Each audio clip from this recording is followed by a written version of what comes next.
to my latest video on political ideas, continuing to look at socialism today, and we're going to look at the ideas of socialism and society.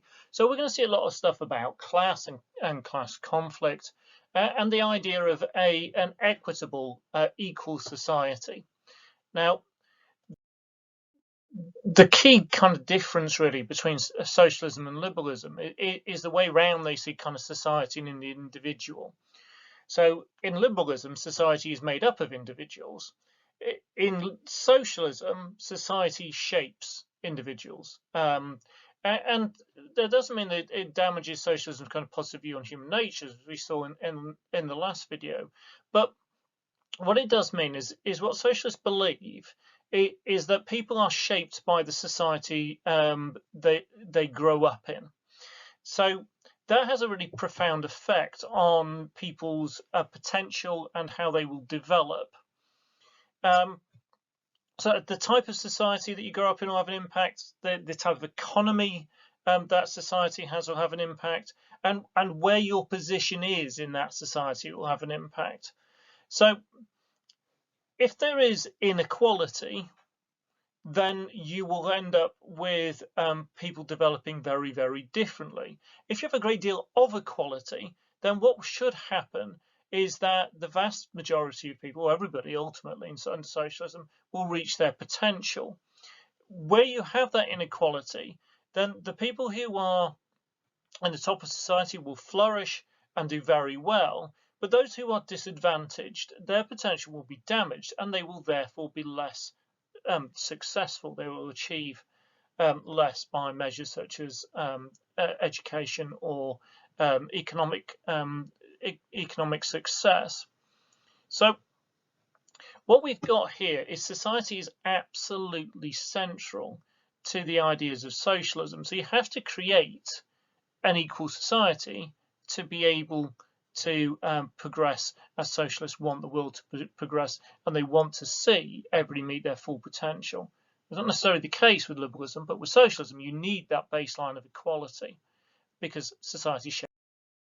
Now, one of the fundamental things that socialists tend to talk about when it comes to society is class.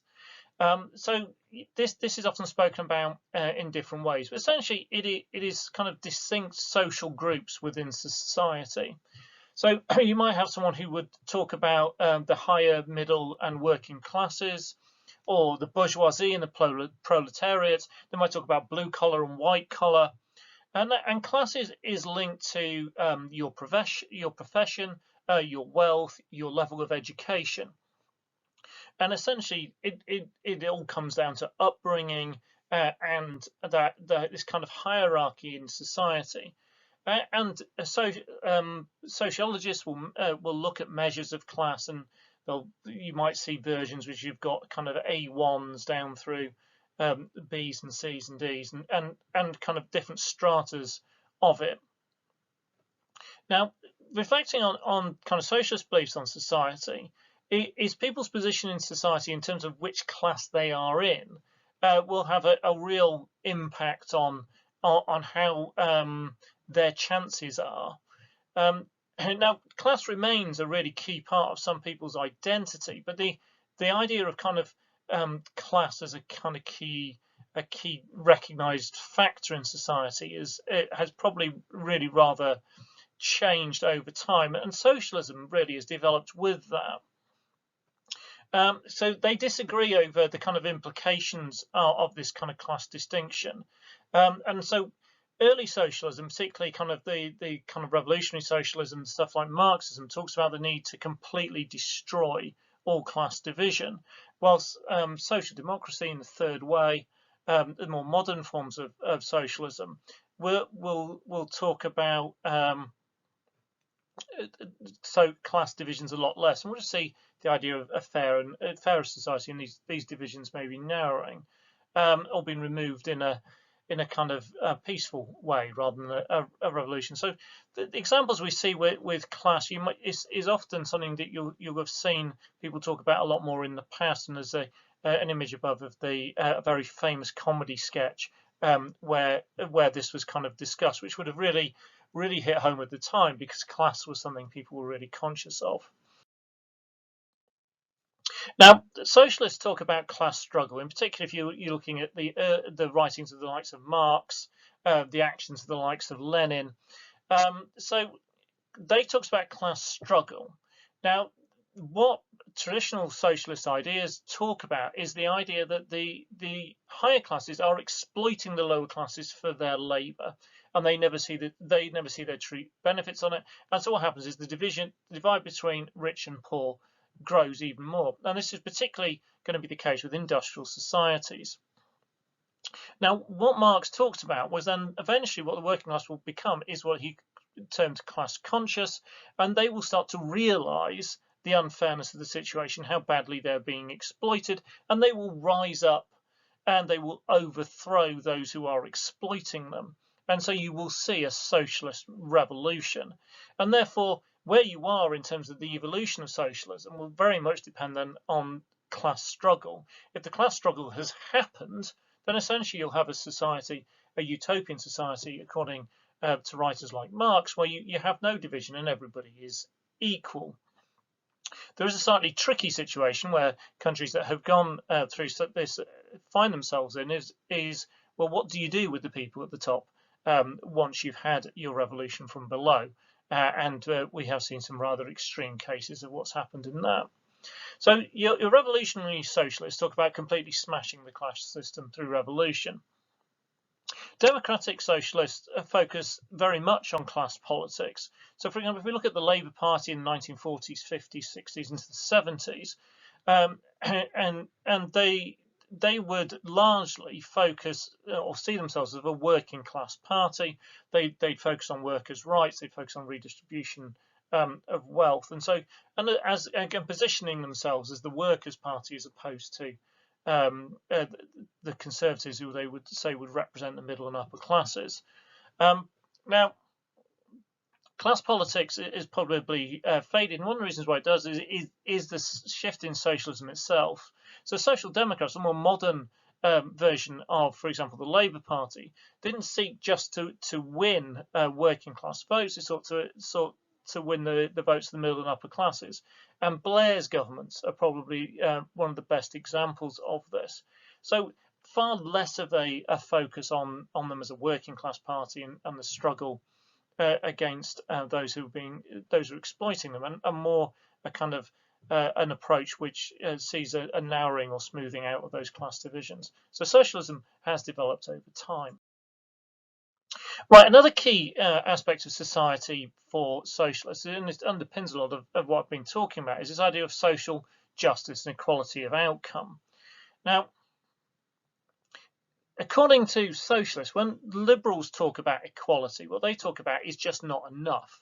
Well, socialists says, well, it's all well and good everybody having the right to free speech and freedom of press and freedom of religion, and the right to an education and a right to health, and well, the rights are all well and good, but if you don't have the kind of economic wherewithal to access stuff, then it doesn't really matter. So, for example, you might have the right to an education. This is the case in Britain in the 19th century. But if you couldn't afford to pay, you couldn't go. You might have had the right to healthcare. Nobody would say, "Oh, you can't have healthcare," but they would go, "Right, have some healthcare. It costs this amount," and people just couldn't access it. So what socialists would say is, well, this society is not equal then. The opportunity isn't enough. There needs to be more done in terms of the outcome. So what you need to establish, according to socialists in society, is this degree of equality of outcome, or at least a very, very high basic level of living that all people in society can access, and a lessening of the divides between the classes because of that. And one of the reasons why socialists see this is so important is this doesn't just happen in isolation to one person at one point in time, or one group of people at one moment in time. What happens with inequality is it gets passed down through generations. So the chances of a working class person are lower than those of someone from the middle or upper classes, because they have lesser opportunities. Because they have lesser opportunities, they are more likely to be less economically successful, and therefore their children will receive fewer opportunities, and so on and so on. And so what socialists talk about is social inequality is kind of self-perpetuating, and the only way that you can get a fully galvanized society where people work together and you get cooperation and fraternity is to have that equality of outcome, or near enough equality of outcome. Depending on which type of socialism you look at, depends on whether you want to remove the inequality altogether or just to make it far less. Because according to socialist views on society, if you have inequality, then you get resentment, you get greed, and therefore you get division. And this stops society functioning as it should, where it should be cooperative and have this idea of solidarity and fraternity. So the socialists will change society to make sure those basic things are achieved. Now, this changing or altering society is one of the bits that causes a great deal of controversy with socialism. Now, there has been ideas and socialist governments where they have taken this to real extremes to try and form a uniformed society. And one of the best examples of this is the Cultural Revolution that took place in China, largely between 1966 and 69. And this aimed to remove all kind of traces of pre-socialist culture from Chinese society, as a belief that all these old elements of cultures could kind of inbuilt inequality and things into society. Anybody who resisted was dealt with really, really brutally. And similar things in the USSR, in Soviet Russia, where any art or activity or anything else that was seen to not fit with socialist ideas was deemed to be counter revolutionary and was banned, and people kind of pursuing those things were seen as counter revolutionary and would often find themselves in the gulag. So this need to kind of bring about equality has led some socialist governments in history to take really kind of suppressive measures, where they see suppression of the individual as being justified if it is for a deemed greater good. Now, these are really extreme examples, and by no means anything that almost any socialist would adhere to or say was a good idea. But what it does show is that ultimately, very differently to liberalism, in socialism, that the greater good comes first and the individual comes second. And so that is quite a significant reverse in terms of the way society is viewed. Right, thank you again for watching. Please remember to like, to comment, to subscribe if you haven't done so already. Keep your eye out for the little eye in the top corner, and there should be a whole range of polls and links to other stuff as I've gone through that video. Right, thank you again for watching. I shall speak to you all soon.